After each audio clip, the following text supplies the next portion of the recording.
bati ko sa lahat. Kami ay nakikipag-ugnayan sa iyo, Guru Markets.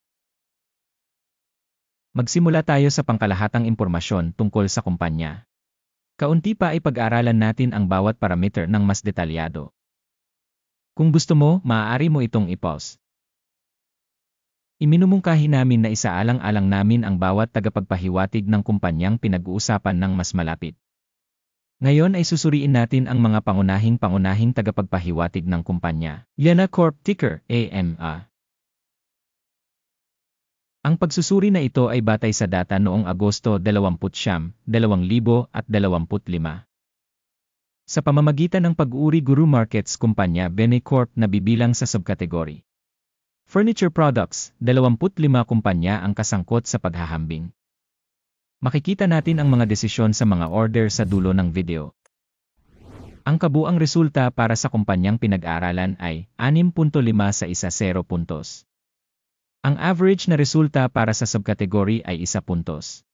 Kung titignan mo ng malawak sa loob ng buong merkado sa amin sa kabuuan, makikita natin ang average na resulta para sa buong market sa kabuuan ay 1.8 puntos. Laban sa marka ng kumpanya na 6.5 Bene Corporation. Paghahambing ng dynamics ng share price ng kumpanya Bene Corporation at mga subkategory na kumpanya. Makikita natin na over 12 months ang shares ng kumpanya Bene Corp nagpakita ng pagbabago ng minus 15.6%. 31.7% ay laban sa mga pagbabago sa presyo sa subkategory. Market capitalization ng isang korporasyon, Yanai Corporation, nagkakahalaga ng $2.06 bilyon.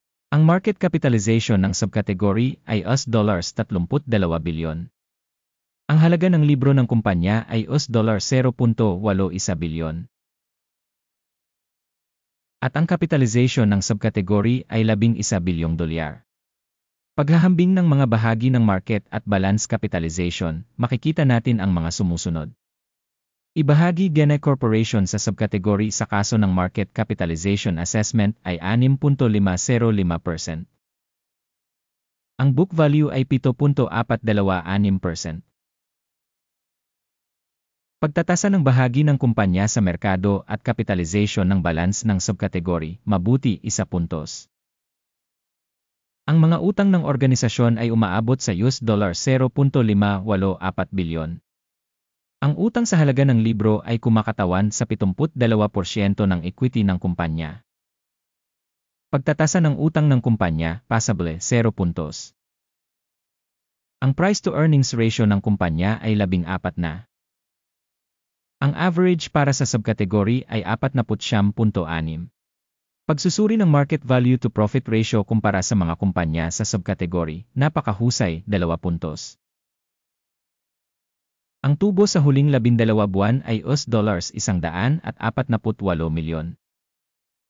Ang mga kita para sa susunod na 12 buwan ay inaasahang magiging $186 milyon. Pagtatasa ng inaasahang mga tagapagpahiwatig ng kita sa hinaharap kumpara sa mga kumpanya sa subkategory, mabuti, 0.5 puntos. Ang ratio ng presyo sa kita ng kumpanya ay 0.8. Ang average para sa subkategory ay 1.1. Pagsusuri ng market value ng kumpanya sa ratio ng kita kumpara sa mga indicator sa subkategory, good, 0.5 points. Ang kita sa huling 12 buwan ay $2,580 milyon. Inaasahang magiging $3.10 milyon ang inaasahang kita para sa susunod na 12 buwan. Pagtatasa ng mga tagapagpahiwatig ng inaasahang mga benta sa hinaharap kumpara sa mga tagapagpahiwatig sa subkategory, mabuti, 0.5 puntos. Ang margin ng benta ay 5.7%, na may average na 2.2% sa subkategory. Pagtatasa ng margin ng benta kumpara sa mga tagapagpahiwatig ng subkategory, mabuti, 0.5 puntos. Ang bahagi ng kumpanya sa mga tuntunin ng bilang ng mga tauhan ayon sa subkategory ay 7.785%. Na 20% higit sa bahagi ng market capitalization.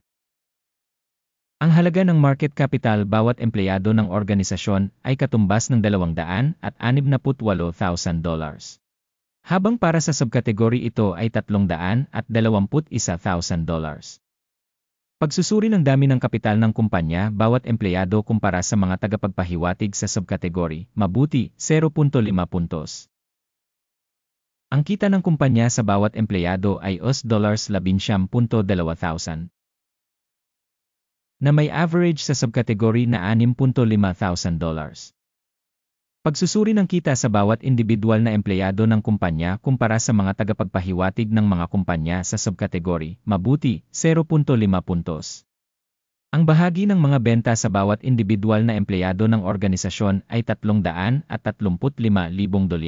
sa subkategory na $279,000. Pagsusuri ng dami ng benta sa bawat individual na empleyado ng kumpanya kumpara sa mga tagapagpahiwatig sa subkategory, mabuti, 0.5 puntos.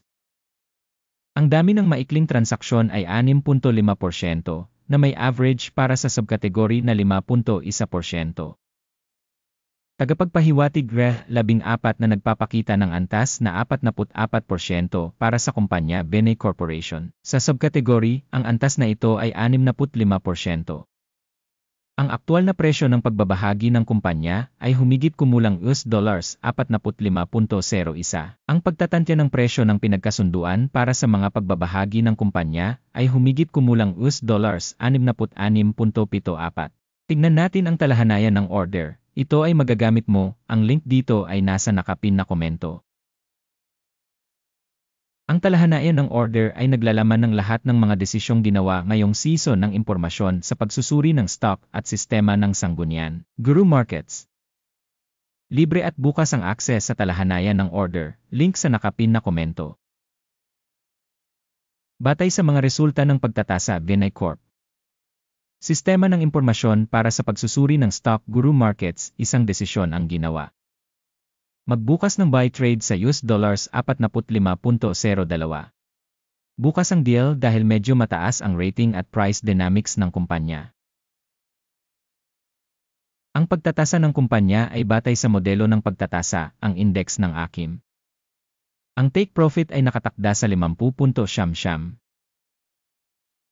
Ang stop loss ay nakatakda sa 30.05. Sakaling hindi isinara ang order sa pamamagitan ng take profit o stop loss. Pagkatapos ay otomatikong isinara ang order batay sa mga resulta ng sesyon ng kalakalan noong Setyembre 28, 2025 o sa huling araw ng trabaho bago ang tinukoy na petsa. Ticker, AMIE, ay isang countervailing na transaksyon sa pagbebenta. Ang video sa pagkakasunod-sunod ng pagbabalanse ay mai-publish na o na-publish na sa channel. Kapag ang isa sa mga order ay sarado, ang pangunahing o pagbabalanse. Ang pangalawang order ay naayos sa huling presyo. Maraming salamat sa mga manonood sa panonood hanggang dulo at sa paggamit ng Information and Reference System Guru Markets.